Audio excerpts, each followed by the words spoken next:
કેમ છો? બધા મજામાં જ હશો? જુઓ ભાઈ, કચ્છમાં તો છે ને શિયાળાની ગજબની શરૂઆત થઈ ગઈ છે.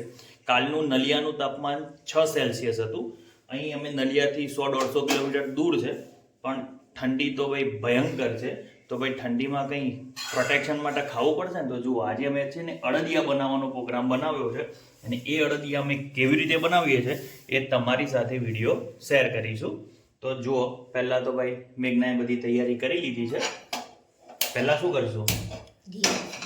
ઘી ગરમ કરીને પહેલાં તો છે ને ગુંદર તળી લેશું. ચલો, પહેલાં તો કઢાઈમાં છે ને થોડું ઘી કાઢી લેશું. બસ જુઓ, અહીં છે ને આ રીતે ઝીણો ગુંદ મળે છે. એ છે ને નાની નાની કાંકરી સ્વરૂપે જ હોય, એને આપણે તળી લેવાના છે. ઘીમાં તળાશે એટલે મસ્ત થશે. અને તમે થોડું વધુ પ્રમાણમાં અડદિયામાં ઉમેરશો ને તો ખાતા હોય એટલે આમ ક્રન્ચી લાગે. અડદિયા ખાવાની મજા જ આવે. અમને થોડું વધુ ગુંદ ભાવે છે, તમને વધતા ઓછા પ્રમાણમાં તમે એડ કરી શકો છો. પહેલાં તો છે ને ઘીમાં આપણે ગુંદને તળી લેશું. સામે દેખાય ગીર ગાયના અમે દૂધમાંથી માવો બનાવ્યો છે, એ છે. એટલે લગભગ દરેક વસ્તુ છે ને એકદમ ઓર્ગેનિક છે અને શુદ્ધ સાત્વિક સ્વરૂપમાં અમે લીધી છે. એટલે ખરેખર અડદિયા ખાવાની મજા જ આવવાની છે. તમે વિડીયોમાં જોડાયેલા રહેજો. લાવડો, ઘી ગરમ થાય તો અંદર થોડું ઉમેરી જુઓ. હજુ ગરમ નથી થયું. આ રીતે ગુંદને ઘી ગરમ થાય, નોર્મલ જ ગરમ થવા દેવાનું, બહુ નહીં. પછી આ રીતે ગુંદ તળી લેશું. ખરી અડદિયાની ખરી મજા તો છે ને આ ગુંદથી આવે છે. ક્રન્ચીનેસ આવે, ખાતા હોય બટકું ભરી અને અંદર ક્રન્ચી લાગે, મજા આવે. તમને એમ લાગતું છે કે સાબુદાણા તળ્યા હોય ને? ના, સાબુદાણા નથી હો. ગુંદની કણીઓ આવી નાની સાઈઝમાં આવે છે, એ તળી છે. જનરલી છે ને અમારું ઉત્તર ગુજરાતમાં તો છે ને અડદિયા પાક નથી ખવાતો. અમે તો છે ને ગુંદના લાડુ બનાવીએ છીએ, મેથી અને ગુંદના લાડુ. એમાં લગભગ 80% તો ગુંદનો જ ઉપયોગ થાય. પણ અહીંયા આવીને છે ને અમે અડદિયા ખાઈએ છીએ, મજા પડી જાય. એટલે અડદિયા બનાવીને ખાશું. જો તમને ગમે તો કોમેન્ટ કરજો. બાકી ગુંદર પાક તો બહુ ખાધો, હવે અડદિયા પાકનો એકવાર ટ્રાય કરજો, મજા જ આવશે. ખરેખર એકદમ હેલ્ધી વાનગી છે, ખાવાની મજા આવે. કમેન્ટ કરીએ કેટલી વાટકી અડદનો લોટ નીકળે છે. 500 ગ્રામ છે. ચલો, 1, 2, 3, જુઓ 3.25 વાટકી ટોટલ લોટ થયો. હવે કેટલી ખાંડ લેવાની એ અમે તમને મેઝરમેન્ટ આપીએ. ઘણીવાર જોઈએ ને તો બધા છે ને અડદના લોટમાં છે ને ધાબો દેતા હોય છે, પણ ઓલરેડી કકરો જ છે, એટલે ધાબાની કોઈ જરૂર નથી. ચલો જુઓ, હવે ઘી ગરમ થવામાં લાગ્યું છે, એની અંદર હવે આ લોટને ઉમેરી લેશું. ચલો, અડદનો લોટ છે ને ઘીમાં ઉમેરીશું. જો ઘી શરૂઆતમાં થોડું ઓછું લાગશે તો આપણને ખબર પડી જશે. પહેલાં છે ને સારી રીતે ઘી અને લોટને મિક્સ થવા દેશું. જુઓ, હજી લોટ છે ને સરખી રીતે ઘી સાથે મિક્સ કરી લેશું. પછી અડદિયામાં છે ને અતિશય ઘી નહીં નાખવાનું. અડદિયાની બહાર ઘી આવે છે, પછી ઠંડીના લીધે થીજી જાય ને તો અડદિયા ખાવાની નહીં મજા આવે. આપણું ઘી છે ને એકદમ પરફેક્ટ માપ સાથેનું જ હોવું જોઈએ. હા, જો તમારાથી અડદિયામાં ઘી વધુ પડી ગયું તો મેઘના શું કરવાનું? તો એ ઘી છે ને કાઢી લેવાનું ને એમાંથી ઘઉંના લોટની અથવા તો બાજરીના લોટની સુખડી બનાવીને ખાવાની મજા જ આવશે. ટ્રાય કરજો જો અંદર ઘી વધી જાય તો. અહીં લોટ પલળી ગયો છે, પણ થોડું ઘી ઓછું લાગે છે, તો 3-4 મોટી ચમચી છે ને આપણે ઘી અંદર એડ કરી લેશું. જો આ રીતે 3-4 ચમચી છે ને એની અંદર આપણે ઘી એડ કરી લેશું. ચલો, પછી સારી રીતે એને મિક્સ કરી લેશું. થોડું શેકાશે ને એટલે ઓટોમેટિક એમાંથી ઘી છૂટું પડશે. અડદિયા પાક છે ને સૌથી વધારે આને બહુ ભાવે છે, હે ને?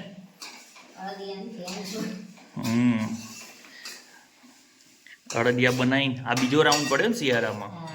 અઠવાડિયા પહેલાં ફૂલ ઠંડી હતી, એક રાઉન્ડ ખાઈ લીધો, આ બીજો રાઉન્ડ ચાલુ થયો એમનો. જો સારી રીતે શેકા, આખો કલર ચેન્જ થશે, જોતા રહેજો. શિયાળાના સુરક્ષા કવચ જેવો હળદર પાક તો હજી ખાવાનો બાકી છે. હજુ લીલી હળદર આવી છે બજારમાં, પણ અમે લાવ્યા નથી. બાકી હળદર પાક એ ખાવાની મજા આવે. અમારી ચેનલમાં જઈને જોજો, હળદર પાકનો પણ વિડીયો છે જ. કચરિયું તો 2 રાઉન્ડમાં ખાધું હે. કચરિયું ખાવાની મજા જ આવે. અમારા ઉત્તર ગુજરાતમાં તારે વિસનગર, વિજાપુર, મહેસાણા તમે ગમે ત્યાં ફરો તો ગાણીઓ ચાલુ જ પડી હોય. કાળા તલનું, મસાલાવાળું, સફેદ તલનું આવું નવું કચરિયું, ચીક્કી હે ને બધી પબ્લિક અત્યારે મોજ કરવાની, મજા જ આવે. શિયાળામાં જ ખાવાની મજા આવે, પછી ઉનાળામાં ઠંડી વસ્તુ જ ખાવાની મજા આવે. અને અત્યારે શિયાળામાં ગરમા ગરમ મસાલાવાળું અને શિયાળું સ્પેશિયલ ખાઈ લેવાનું. 5 મિનિટ જેવું થઈ ગયું. હવે એમાંથી થોડું જેમ જેમ શેકાતું જશે એમ ઘી છૂટવાની શરૂઆત થઈ ગઈ છે. તમે નવા પહેલી જ વાર જો અડદિયા પાક બનાવો તો ડરવાની જરૂર નથી. ઘી ઓછું લાગે તો 2-4 ચમચી ઉમેરતા જવાનું. શીખવાથી જ દરેક વાનગી અથવા તો વસ્તુ આવડે. કોઈ માણસ પરફેક્ટ નથી હોતો. ટ્રાય કરો, તમને જેટલી વાર ટ્રાય કરશો. અમને નહોતા આવડતા શરૂઆતમાં, એકવાર બગડે, એકવાર ચીકણા થઈ ગયા હતા, ચાસણી કાચી થઈ હતી. પણ જેમ જેમ ટ્રાય કરતા જશો એમ તમે પરફેક્ટ બનતા જશો અને વાનગીમાં તમારું પરફેક્શન આવતું જશે. અમારા બધા તો ખાવાનાય શોખીન, બનાવવાનાય શોખીન, બહારથી કંઈ લાવવાનું જ નહીં. કોઈ પણ વાનગી જો બહાર ખાધી મજા આવી તો ઘેર ટ્રાય કરવાનો. અને એકવાર મોઢામાં વાનગી મૂકીને તરત ખબર પડી જાય કે આની અંદર કઈ વસ્તુ એને ઉમેરેલી છે. હે જો ધીરે ધીરે એનો કલર છે ને ચેન્જ થવા મને લાગ્યો છે. હજુ તો ઘણો શેકવો પડશે. કાચું હોય તો મજા ના આવે ને મેઘના? નહીં તો પછી આમ એક પ્રકારની અલગ જ સ્મેલ આવે. હજુ એને ઘણું શેકશું, કલર એકદમ ડાર્ક થાય ત્યાં સુધી એને શેકવાનો. ધીમા તાપે શેકવાનું છે. જો આ રીતે છે ને હવે એનો કલર ડિફરન્ટ થવા લાગ્યો છે. હજુ થોડી વાર શેકશું. આની અંદર છે ને એકદમ જારી પડવા લાગશે ત્યાં સુધી એને શેકીશું. જો એકદમ કલર ડાર્ક થઈ ગયો છે. ચલો હવે છે ને એની અંદર આપણે માવો ઉમેરી લેશું. ઉમેરો માવો. 300 થી 350 ગ્રામ માવો છે. ઘરે બનાવેલો છે એટલે કોઈ એકચ્યુઅલ આઈડિયા નથી કેટલો છે, પણ વાંધો ના આવે.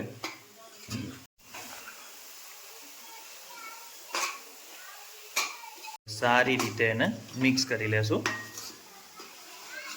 માવો નાખ્યા પછી છે ને આ રીતનું થઈ જશે. થોડું હલાવવાનું એટલે માવો છે ને સારી રીતે એની અંદર ભળી જાય.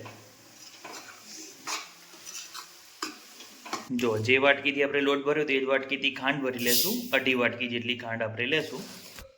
આ બીજી વાટકી.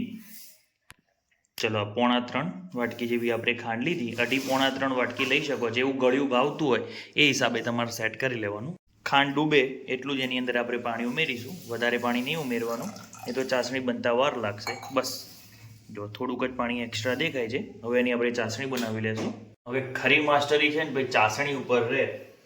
એક તારની ચાસણી બનાવવાની, એક તારથી ઉપર થોડી વધુ થાય એમ કેવી રીતે ચેક કરવું એ તમને શીખવાડશું.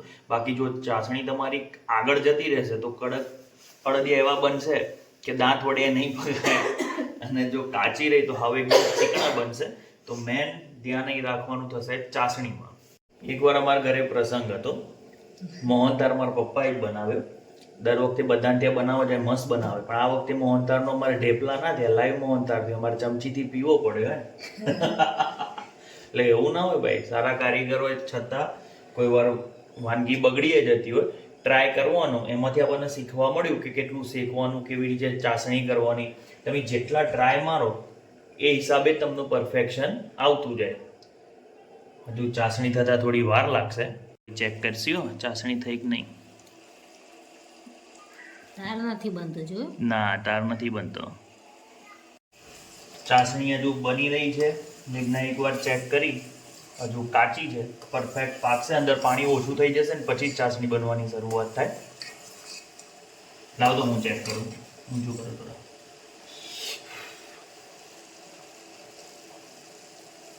જો અહીં દેખાય છે તાર નથી થતો. આ છે ને એકદમ કડક તાર થવો જોઈએ. અને જે હાવ પાણી જેવું દેખાય છે ને એ થોડું વ્હાઇટનેસ ઉપર આવે તો જ ચાસણી આપણી થઈ કહેવાય. હજુ નથી થઈ ચાસણી. અહીં જુઓ તાર છે ને હવે જામવા લાગ્યો છે. હા, એ દેખાય છે જો. હા, તો હવે છે ને થોડી જામવા લાગી છે. મતલબ ચાસણી છે ને એમાં પાણીનું પ્રમાણ ઘટ્યું છે. આપણી ચાસણી બનવા લાગી છે. જો આ એક તાર થાય છે, થોડી હજુ આગળ જવા દેશું. આ રીતે એક તાર થાય છે. હજુ છે ને આ નીચે ઉતરે છે, એમ નીચે ના ઉતરવી જોઈએ. થોડી હજુ કડક થવી જોઈએ. એટલે હજુ થોડી વાર થવા દો. જુઓ હવે એક તાર કમ્પ્લીટ થાય છે, દેખાય છે. તો આ છે મતલબ ચાસણી આપણી થવા લાગી છે. થોડીક આગળ જવા દેશું. આ એક તાર તો થવા લાગ્યો છે. જુઓ આ રીતે છે ને ડીશમાં એક ટીપું નાખવાનું, બસ એને થોડું ઠંડુ થવા દેવાનું, પછી આગળની કારીગરી કરવાની. જો હવે આપણે ઠંડુ કર્યું છે ને તો બહુ સ્પ્રેડ નહીં થાય, દેખાય છે. બસ આ તો સમજવાનું કે આપણી ચાસણી છે ને થઈ ગઈ છે. કચ્છમાં છે ને અડદિયામાં બ્રાઉન કલર ઉમેરેલો હોય છે. અમે આની અંદર ઉમેરીએ છીએ. ફૂડ કલર છે, ઓપ્શનલ છે. તમારે ઉમેરવો હોય તો ઉમેરવાનો, બાકી ના ઉમેરો તો પણ ચાલશે. અડદિયાને છે ને બ્રાઉન કલરના થશે.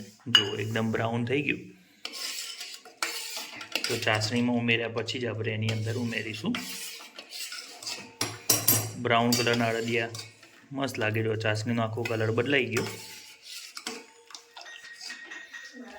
મધ જેવું લાગે છે ને. આ રીતે કોઈ પણ બ્રાન્ડનો તમે અડદિયાનો મસાલો લઈ શકો છો. અમે અહીં છે ને ચમચી બતાવી દો. આ 500 ગ્રામ હોય એટલે 8 થી 10 ચમચી તમને જેવું તીખું ભાવતું હોય એ હિસાબે નાખવાના. અમે 10 ચમચી મસાલો લીધો છે. જો આ રીતે અડદિયાનો સ્પેશિયલ મસાલો આવે છે એ વાપરીએ છીએ. ચલો હવે આની અંદર છે ને આપણે મસાલો ઉમેરી લેશું.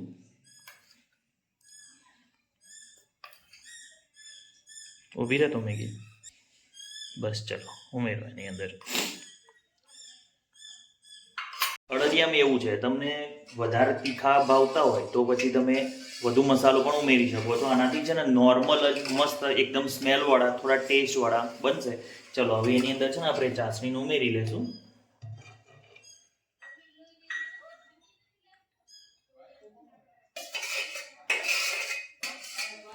તમે જો ડ્રાય ફ્રૂટ ઉમેરશો તો આ સ્ટેજ ઉપર અથવા આના પછી તમે એની અંદર એડ કરી શકો છો. અમે ડ્રાય ફ્રૂટ નહીં ઉમેરીએ કેમ કે અમારે પીવું ઓછા ભાવે છે. અને પીવું છે ને આનો લચકો અડદિયાનો હમણાં તાજો ખાશે.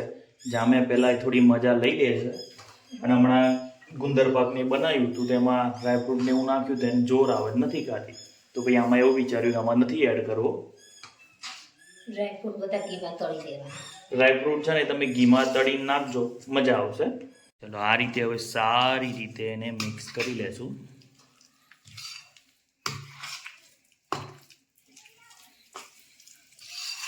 જો થોડું કડક થવા લાગ્યું છે.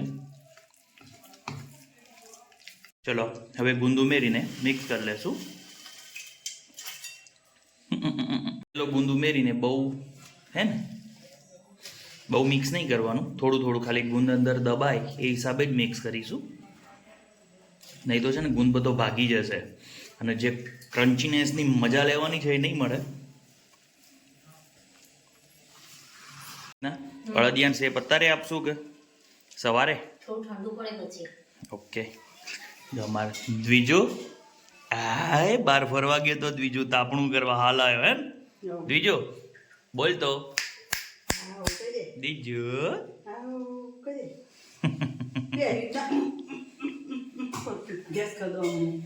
બેસતો જ નહીં તેડાય કરે છે. આ રીતે મિક્સ કરી લીધા છે. દિવસે બિલકુલ ટાઈમ નથી હોતો. સવારે 7 વાગ્યાથી કામ ચાલુ થાય છે.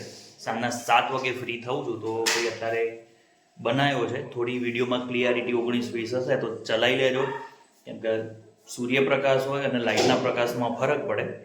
તો ચાલો ભાઈ અમારો અડદિયા પાક તૈયાર થઈ ગયો છે. હવે છે ને ખાલી એને શેપ આપવાનો છે એ હમણાં આપી દઈએ. એના માટે સ્પેશિયલ રિંગ છે એનાથી એને શેપ આપી દઈશું. અડદિયા જામી ગયા છે. જુઓ એને શેપ આપવાની શરૂઆત થઈ ગઈ છે. આ રીતની રિંગ વાપરે છે એમાં આ રીતે છે ને અડદિયા ભરીને પ્રેસ કરવાના. તો આ રીતે છે ને રિંગ લીધી છે, પાઇપમાંથી ટુકડો કરેલો છે. આ રીતે ચમચી એમાં ઉમેરતા જવાનું, આ રીતે પ્રેસ કરતા જવાનું. મસ્ત આ રીતે એનો શેપ બની જશે. જો આ બધા ભરીને અડદિયા તૈયાર થઈ ગયા છે. કચ્છમાં આ રીતના અડદિયાનો શેપ આપેલો હોય છે. તો આપણે ભાઈ કોપી મારી છે. અહીંયા તો લાડુનો પણ આ રીતના શેપ હોય છે. અહીં લગ્ન પ્રસંગ હોય ને તો મોહનથાળ અને લાડુનો આકાર પણ આ રીતનો હોય છે. અને દરેક પ્રકારના લાડુ બનાવે તેમાં ગુંદ તો તળી એડ કરતા જ હોય છે. ખરેખર મજા આવે. એમના લાડુ છે ને એકદમ ક્રન્ચી હોય, મજા આવે ખાવાની. તો ચાલો મિત્રો અહીં અમારો અડદિયાનો વિડીયો પૂરો થયો છે. ગમે તો લાઈક, શેર અને સબસ્ક્રાઈબ કરવાનું ભૂલતા નહીં.